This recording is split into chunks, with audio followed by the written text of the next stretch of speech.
Hello friends, this is Pravesh and I welcome to all of you on my channel Global Studies Aspirants, and today as you can see on audio computer screen friends, we're going to talk about Philip Sidney, and he was a great critic. You can call the first English Renaissance critic.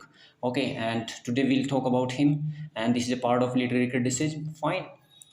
So let's get into the first one slide or here friends, and just a moment. Here, let's first of all, we'll talk about the introduction, friends. Let's see the word introduction. Sydney is the first critic, as I told you, and a critic of the lasting significance. Fine.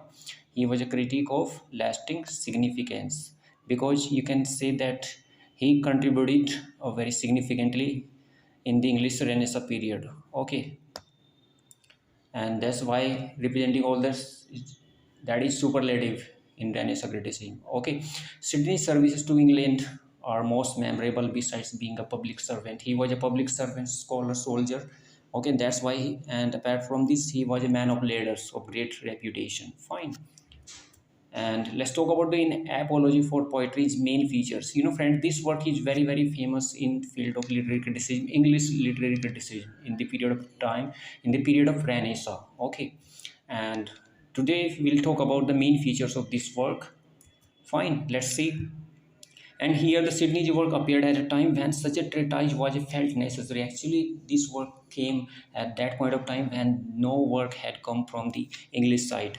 Okay, there was a great necessity of any kind of any critical work. Okay, fine, and you can call that the England was poorer than the writings from European countries. Okay, and there was only one writer, Chaucer, of whom the England could feel proud. Okay, and in the words of Spingarn, also you can say, who was Spingarn, friends? Who was the Spingarn? Okay, Spingarn, you can call, he was an American critic, modern age. He belongs to modern age, and he was a critic, literary critic. Spingarn. He called, or he said a very important line about this. Philip Sidney is a great critic from the English Renaissance, the veritable epitome of the literary criticism of the Italian Renaissance. Okay, what he told, say the veritable epitome of the literary criticism of the Italian Renaissance. For what Spingarn implies means, what Spingarn wanted to say over here, friends, the Sydney drew all the best that was available in the Italian Renaissance thought. Actually, whatever was the possibilities or availability at that point of time in field of literature, that was borrowed by the Philip Sidney. Okay, that's why he's saying like that. And he also borrowed the concept of dramatic unities. Is very important point, friends. The dramatic unities was borrowed by this Sidney from Italy. And he further told that poet as a second creator. Poet is a second creator. Fine. Keep remember, and tragedy is evoking what he told about tragedy is evoking and writing our admiration. Fine. So let's move ahead.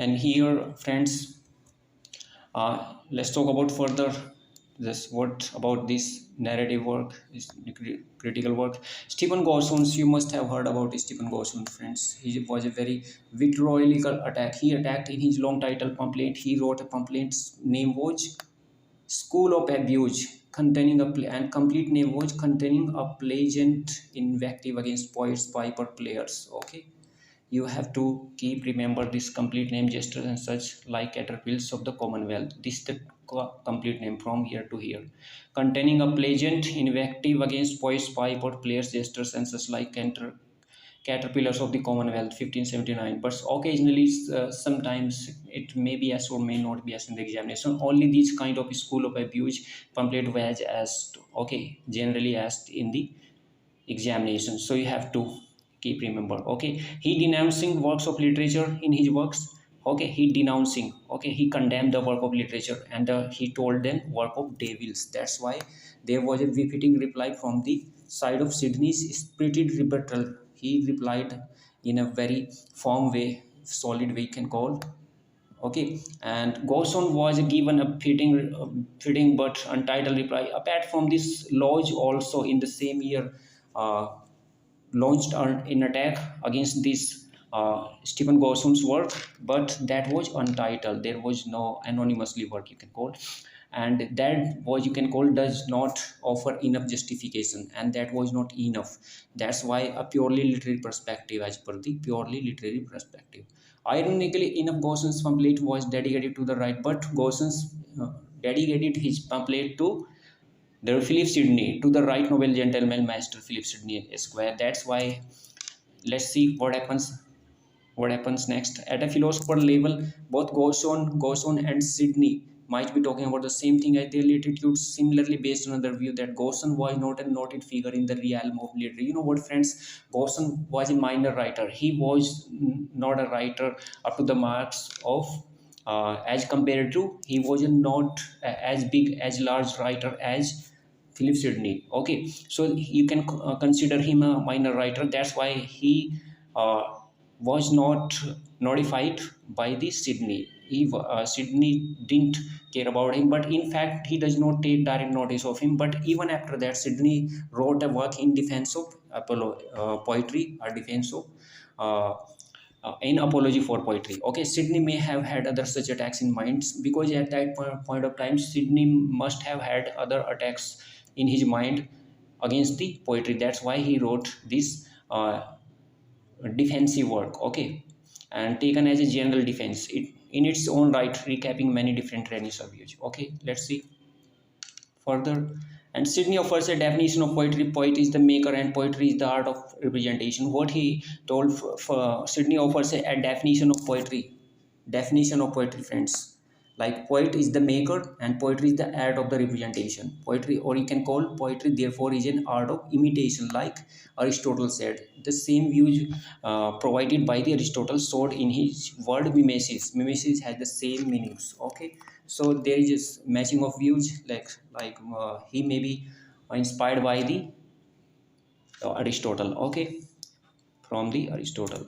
And he discussed the different generic divisions of poetry: pastel, elegiac, iambic, satiric, comic, tragic, lyric, and heroic. These kind of different kind of genres he told about. He said, he talked about, and he defends poetry against the jazz level, against these. Fine, poetry is not immoral. He further told poetry is not immoral. Okay, but it, as it is judged, because some people, writer, critics, judge this is immoral, but it's not immoral. Its abuse is immoral. Its abuse is immoral. Okay, poetry cannot be effeminate, since all men of action in warfare have felt inspired by poetry. So poetry cannot be ignored, because there are a lot of persons who have inspired by poetry. Okay, let's see next. And here let's talk about further Sydney's emphasis on the moral values of literature. Moral value means, further, friends, this he focused on moral values of literature. Literature should kind of education.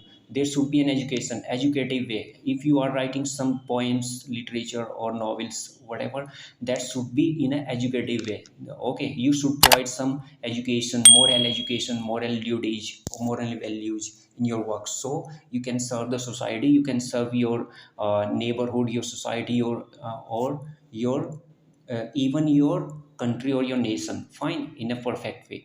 And they can develop their personality. Okay, and they can feel proud, they can develop a feeling of nationalism in their minds or in their works. Okay, all earthly learning is virtuous again. Okay, because he told about further that wherever the earthly all ending, and wherever every work is gonna be end, but earthly learning is virtuous action. Because are if you want to learn something, that should be a virtuous action, he told about like that. So this is a kind of ideology adapted by the Sydney inaugurates the great tradition in criticism, which subordinate purely technical matters in literary term. Okay, and works in examination of writers to inquire into wider and deeper philosophical problem. That's why Sydney is regarded as an inalienable part of the central tradition. Fine, and let's see further.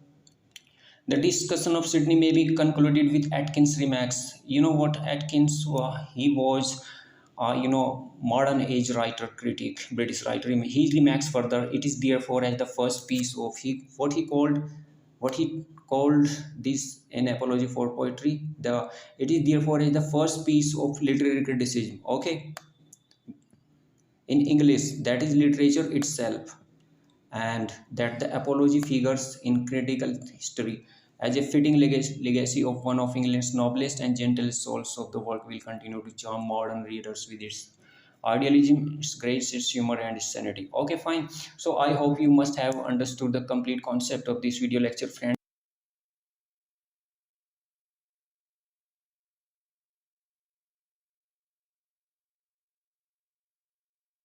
We'll meet you again with the next one video. Till then, bye. Thank you for watching this video.